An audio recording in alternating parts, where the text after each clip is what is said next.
What's up, guys? It's Mark from Eric's Machine, and today we are going to be sleeving a Yamaha YZ 250. So this cylinder was brought to us, so it was ran a little bit lean.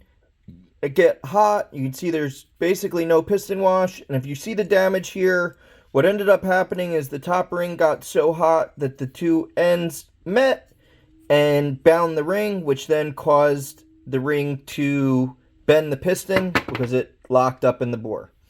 So what we're going to do is we're going to bore this plating out, bore it to put a press fit sleeve in, and then machine that accordingly. Nice thing with this is after it's done, we can go oversize in the future. It doesn't have to be sent out to be plated, and I feel they perform better. That's just what my opinion on it. And I've had a lot better luck with iron liners. So let's get started.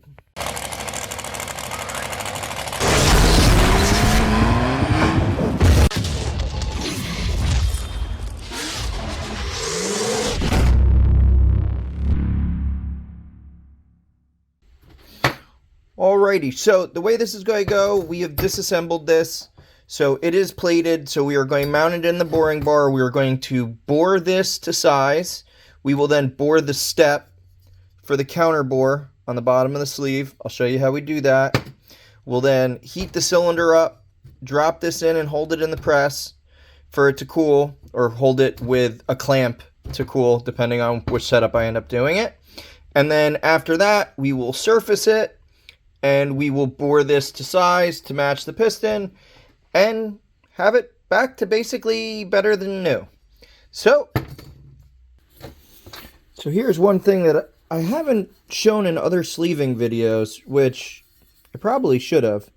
But one step that I do before I install any sleeves is I go through and just very lightly, as you can see, chamfer the edges on the sleeve by the ports. Now the reason for this, and then I'll actually take a piece of Scotch-Brite and just wipe over this when I'm all done. The reason for this is if you don't, there's small burrs from cutting the cast iron from the factory. And those burrs, when you go to install this, can one, either snag and lock up the sleeve when you're installing it and cause a major nightmare, or two, when you install the sleeve, you can actually scratch it and you can actually communicate water through that scratch. So this is one of those steps that a lot of people don't notice when you're sleeving stuff. It's never seen. It's not a huge thing. I don't know. It takes 4 or 5 minutes per sleeve. But it is definitely something that should be done before to make sure. You know, everybody's worried about chamfering the inside of the ports, which also is important, but these outer edges you have to be really careful of because some of them are really sharp. I don't know if I don't know if you can see there's a really sharp edge there. So, and that would scratch the cylinder going all the way down. Just little helpful tip and something that, you know, I always do, but I have forgotten to put in the other sleeving videos. Let's go to the boring bar. Alright, so here we go. We got the cylinder mounted in the boring stand. We have the cylinder with the deck surface up because we want to be able to bore it and then counter bore it all at the same time so these two holes stay concentric with each other. Drop it in. We will open the cat's paws to center it.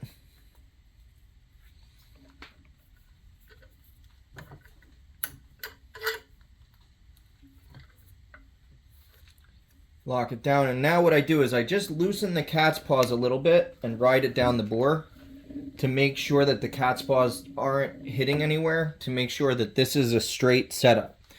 The nice thing with the Van Norman 777 and the 944, and really all of them that have the cat's paw mechanism, is because it's like a scroll chuck, you can center it and then just back it off a smidge and then run up and down and see if it is putting pressure anywhere. And that tells you that the boring machine is concentric with the bore. So you really want to be careful when you're sleeving cylinders like this, because sometimes the deck isn't perfectly flat, but the base is. And in that case, then we have to take the cylinder out, mount it in the mill, and then resurface the cylinder top before we do any machine work. At the moment, we're good, so we can continue. So now we will set up our cutter. So our first cut is going to be at 2/650, which is around a 40,000th cut, which you want to take a fairly deep cut for the first cut when you're removing plating, because you want to get underneath the plating. So basically the idea on this is Nikasil is really, really hard. You don't want to cut like the exact size that the Nikasil is. You want the cutter to go below it so it basically peels the plating off, which is really the best way I have found to machine plated cylinders. Go, if you can see it there, we're set at 2/650.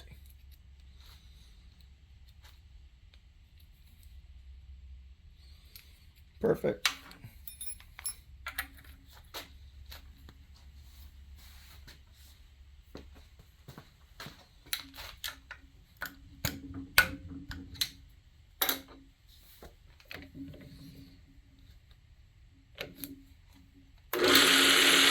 Take our first pass.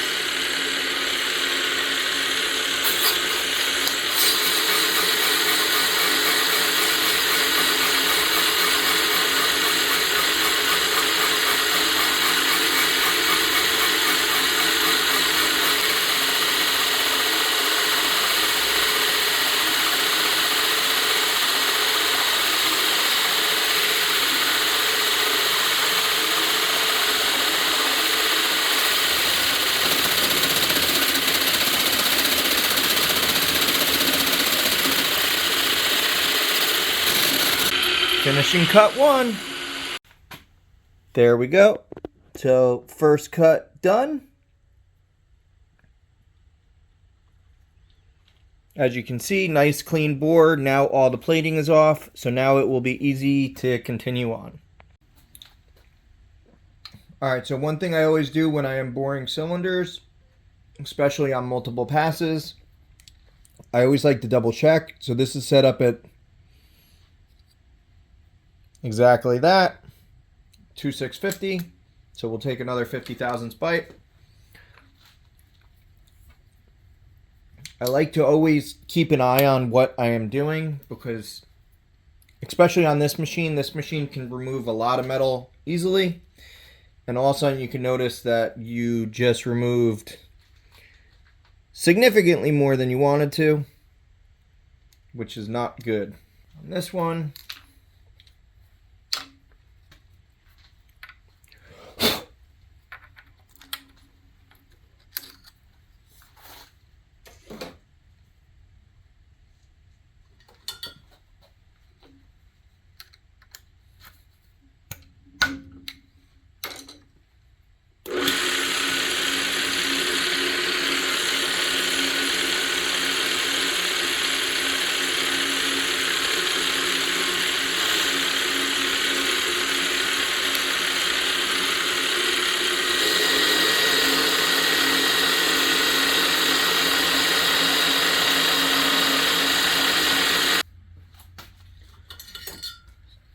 roughly check what size we're at.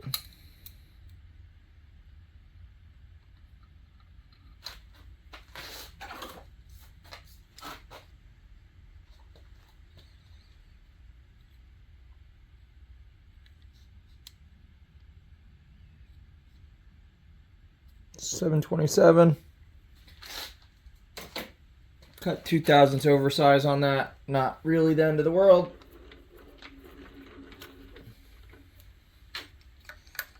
Especially that we're just rough cutting at the moment.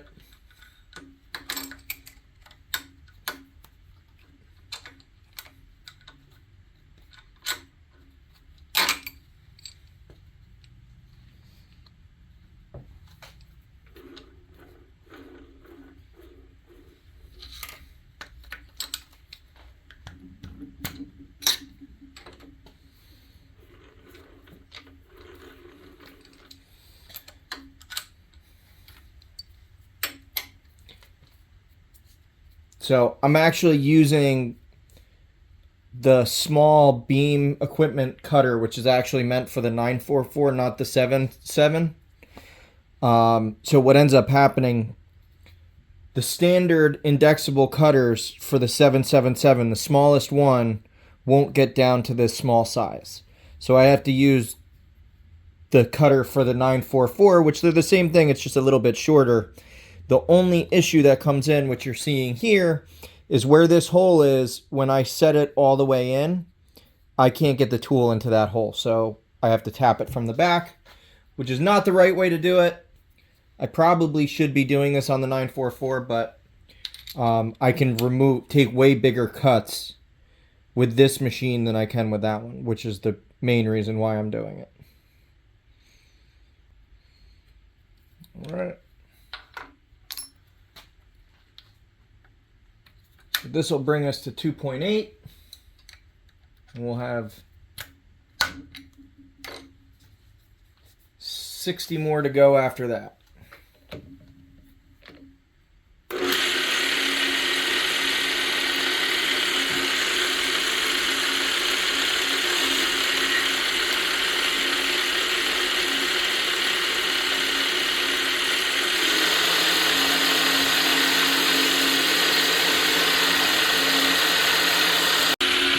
There we go.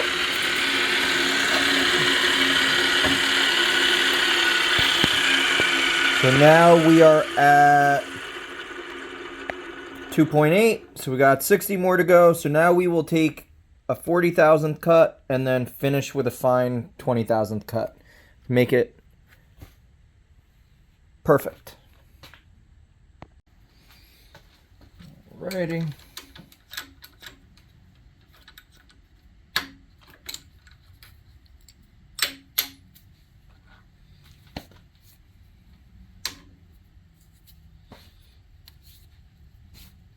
So also, when cutting aluminum with this style insert, you really need to use some type of cutting oil or lubrication. So I use Tap Magic aluminum cutting fluid. So that's why you see me wiping all this stuff off, because you'll end up getting chip welding onto the insert and it will make an absolute mess out of everything and make you cutting an accurate size hole basically impossible. So, and the more you remove, the worse that problem gets. So you want to be very cautious when doing it. So now we are set up.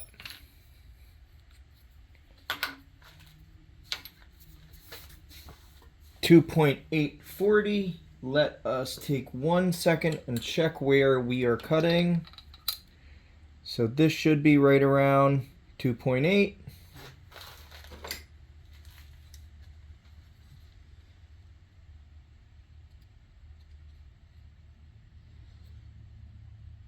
.82, 2.83. Still good. And now we're noticing with this cutter that we are about 0.02 overside, which is something that we're going to have to start paying attention to because we're getting closer to the final bore. Also, the nice thing on setting this up the way we've been doing it.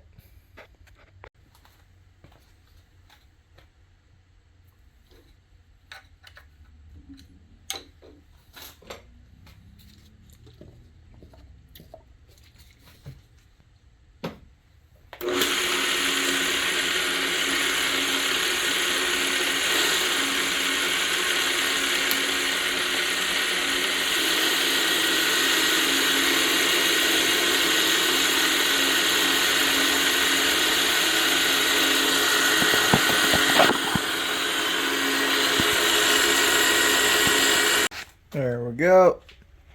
Now you can see as we're taking less, the finish gets even better. Here, let's check where we're at. Get a rough idea.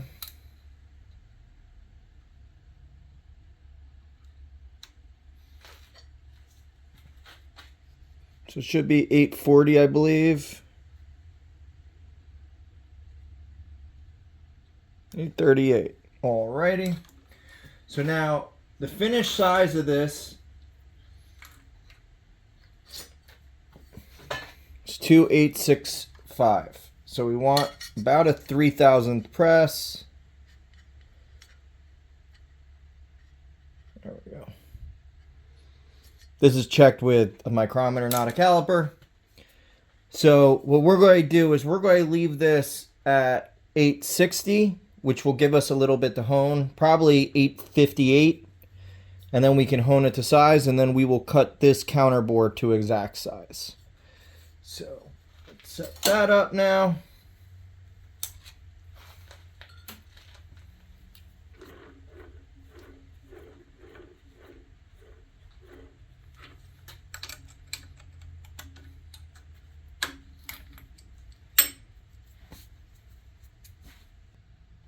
So we got this set up at 858, which will give us about 4 thousandths to hone to get a perfect finish for the sleeve.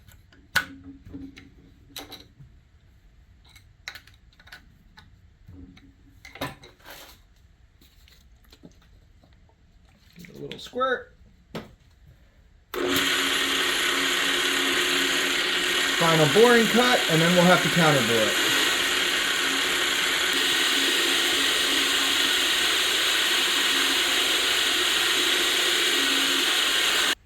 All right, so now we are at size, ready for it to be honed. Now we just have to do the counterbore.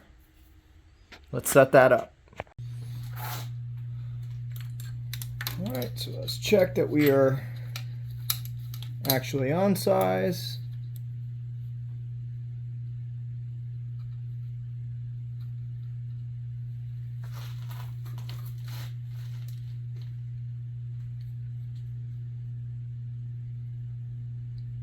Beautiful. Exactly where we set it to. Which that's one of the nice things. If you notice on each cut I was checking where I was going, because like one, we're talking 2 thousandths of an inch. It's very, very little. But, you know, sometimes a cutter will be just cutting different and you won't notice it until the last cut, and it'll be 2 thousandths over and you only give yourself a couple thousandths for cleanup. And it catches you. Doing it this way saves you that torment, basically. All right, so now we need to set up the other cutter. And this is going to be set up at 3/850. All right, so here we go. We got the counterbore set up. We got the stop set up. So now we are going to make sure that we don't hit any of the parallels, which we will not. Now we have to go down. We set the stop at 0. We're going to go 245 thousandths deep.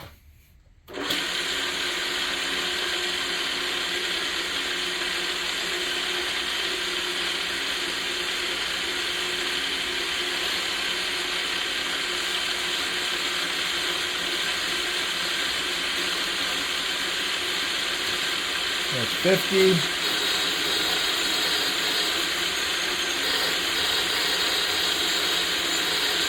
75. 100.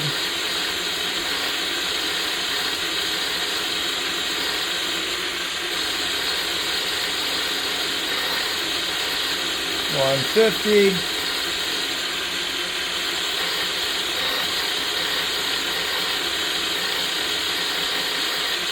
There's 200.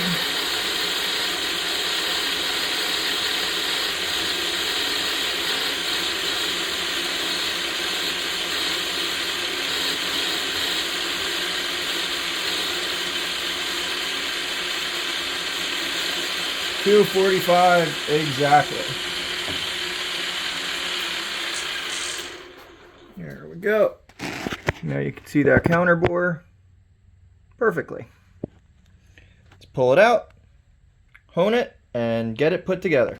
So here we go. As I had said, I had set this up at 2,858, which would mean there would be 4 thousandths to bring it to 2,862, which would leave 3 thousandths of a press fit to shrink fit it. If you notice, we are right at 4. So we are exactly what we wanted the machine into. So we will hone the 4 thousandths and we will be on the money.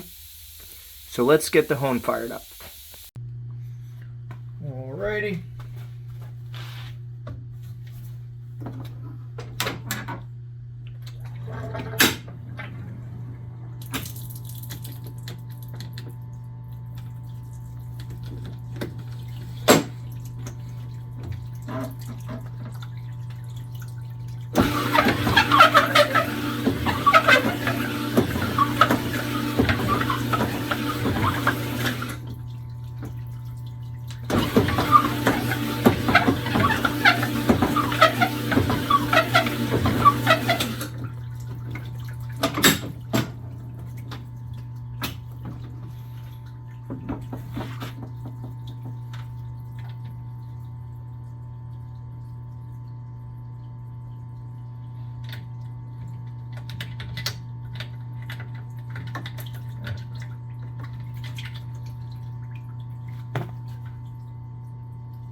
Getting closer.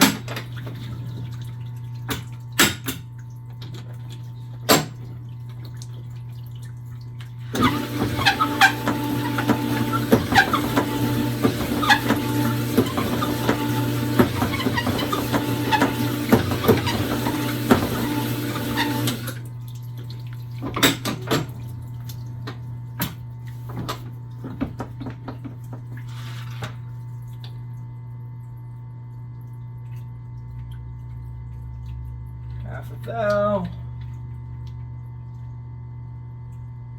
Half a thou. So you can see how quickly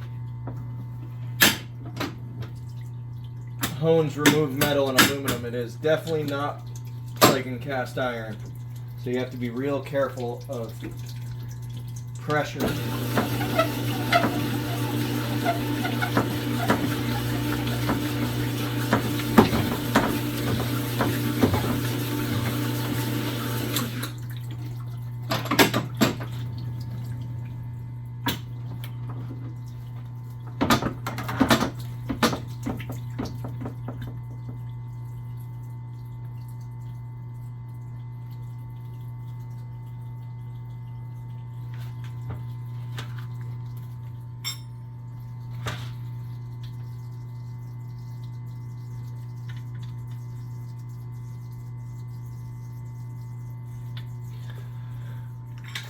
Couple tenths big.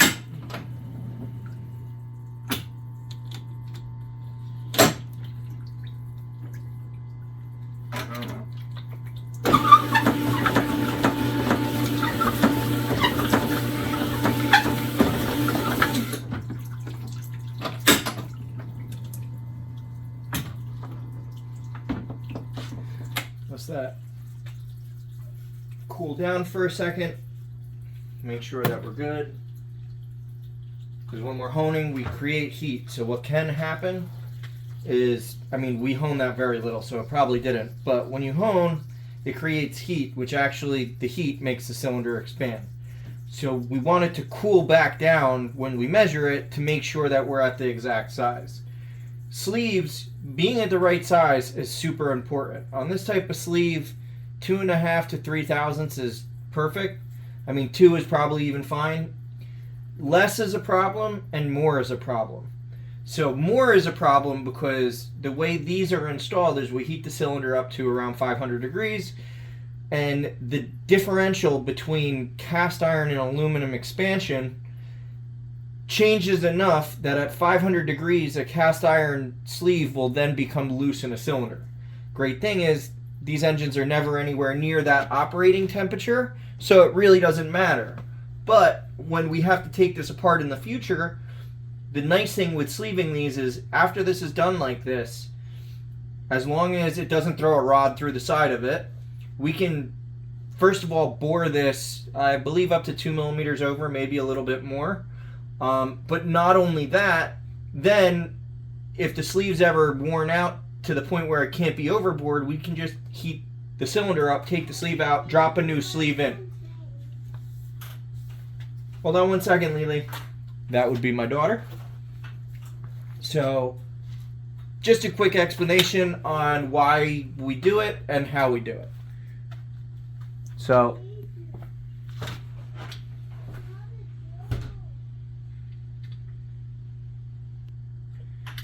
just so you can see in the video, we are right on the money. Let's see if we can see that. Right on the money. Perfect. So let's clean it and put it in the oven. All right, so here we go. We got cylinder in the oven. So now all we're going to do, we're going to take sleeve retaining compound. I just use a very, very little bit right at the top.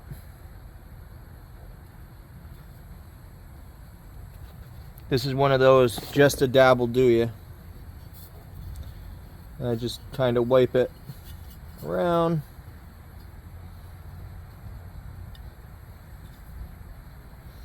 There you go. You can see how little is actually put on it.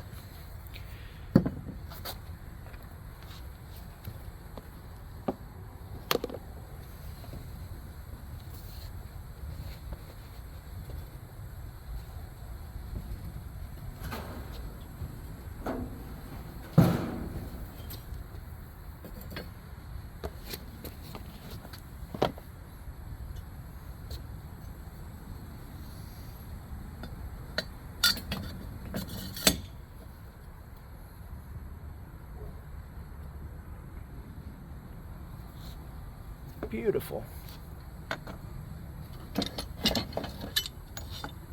Now all we do is I clamp it with pressure so that way when it cools the sleeve can't pop up. What does happen sometimes is when this is contracting, the sleeve will come up a little bit, then you surface it, and the first couple heat cycles the cylinder will drop, the sleeve will drop, and then you'll lose your head gasket. So by doing this you avoid that.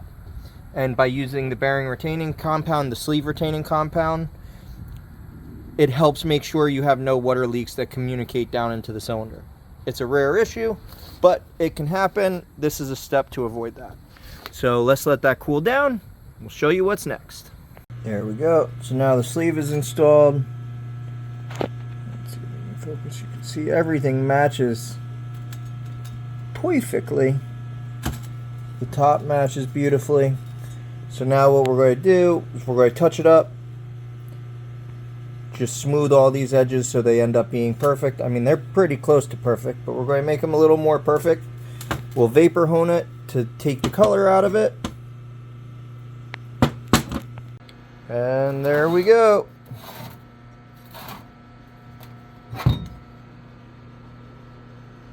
Looking like new. Ready to bore it and hone it. Alrighty, so here we go. We got the sleeve in, the cylinders in, mounted in the boring bar. So we measured the piston. So that is the size of the piston. So now when we're done, you know, this piston, we're going to end up having a little over 2 thousandths clearance when we set it up with a forged piston. So 2,000ths plus that is 615. Now I like to have about 5,000ths to hone, so we're going to back that down to 2,610,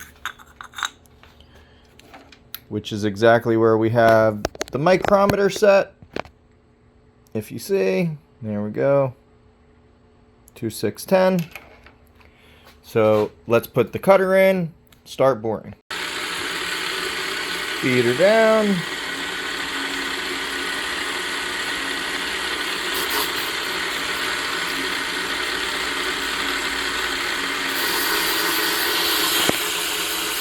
There we go, boring the fresh sleeve.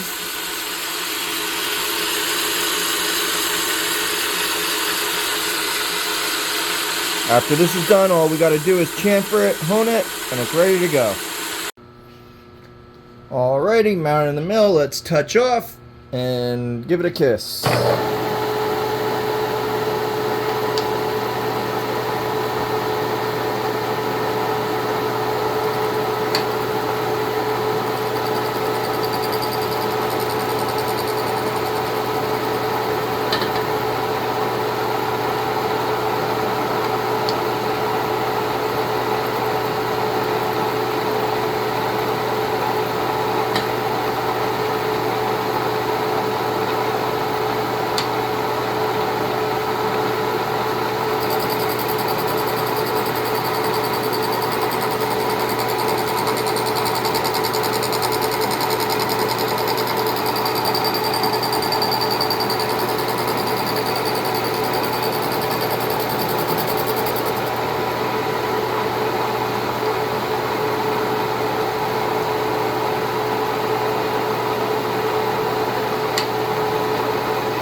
There we go.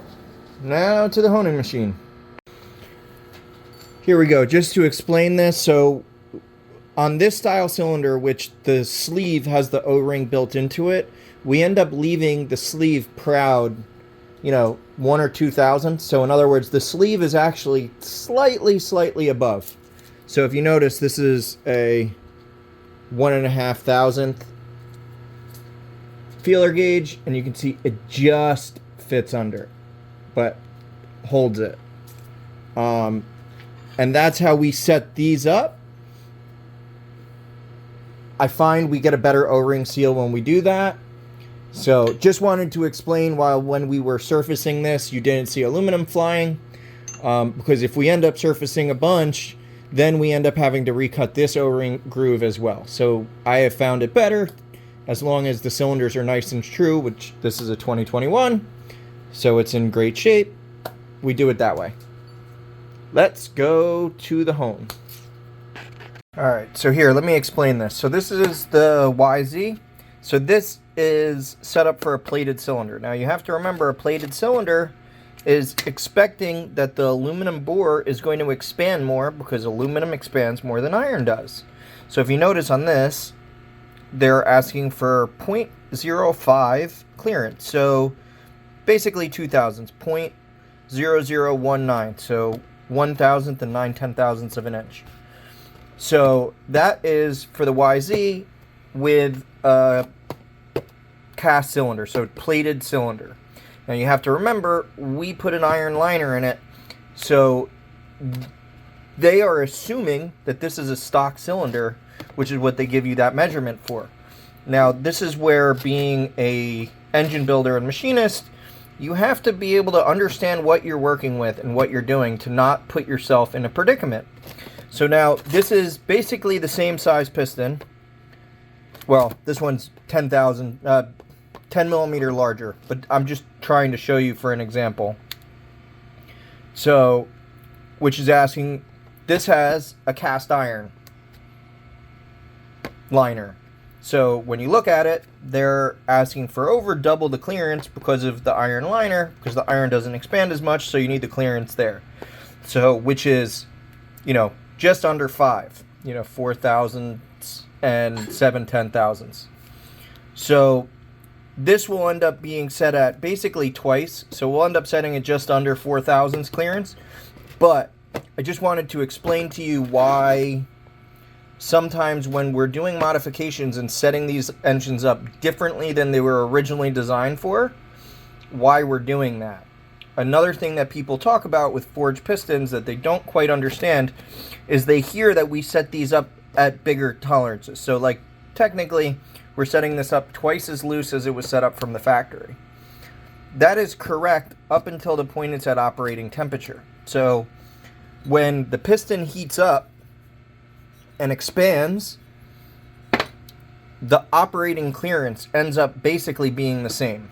So we're just setting it up so that when the piston heats up and expands, it doesn't lock in the hole. So just wanted to explain, one, I said a mistake before, so rectifying that mistake, and two, explaining why we changed certain things and stuff like that. All right, let's go back to honing. All right.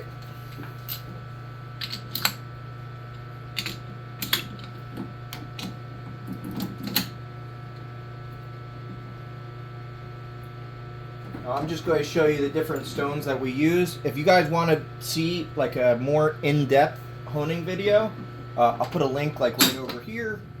And I go through and kind of explain everything, how I do it, why I do it.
You guys can see this, we're at 1,000th right now everywhere.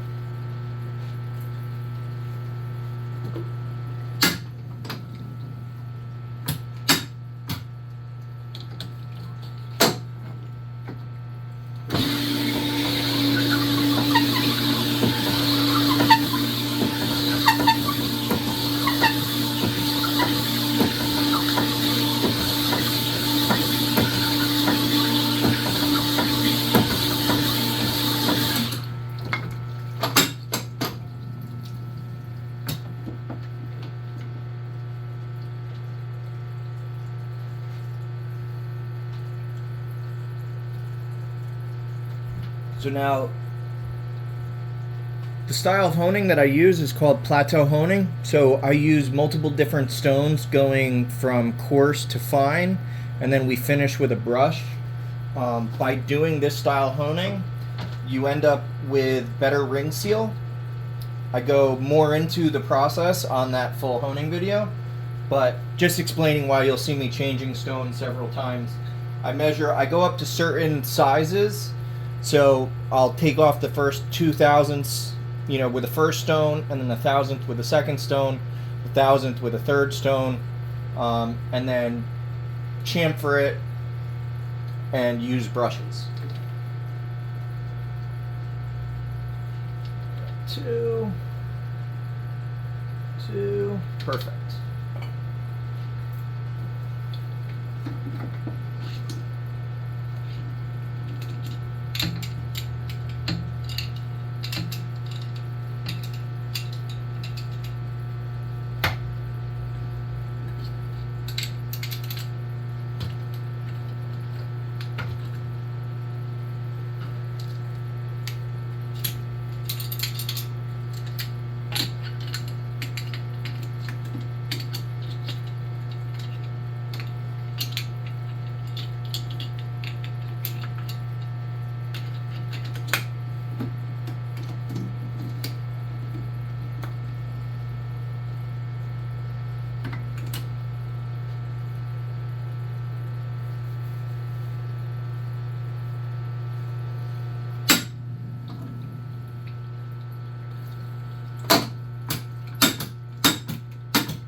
Now this cylinder, I don't know if I filmed it. I think I did. I'm not sure if I filmed it, but we actually chamfered these ports before we ended up doing all this. So that was really just deburring the chamfer. So I chamfer these small cylinders that we're only removing a couple thousandths on them before we start honing it, and then use a ball hone to kind of clean it up.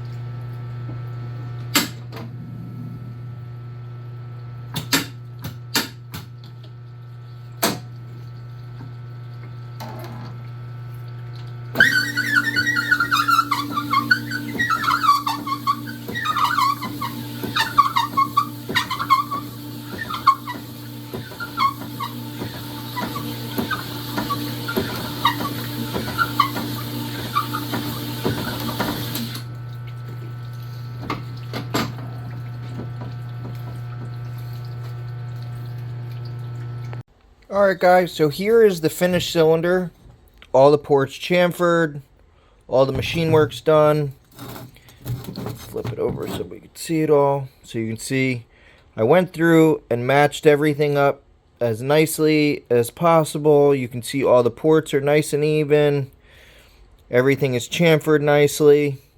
And then we vapor honed it so it looks like brand new. So, but see how nice everything matches, and it is ready to go ride again. If you guys like these videos, please like, share, and subscribe. If you guys want to help support the channel, go check out EricksonMNP.com. There's links down below. Thanks for watching, guys. Have a great day.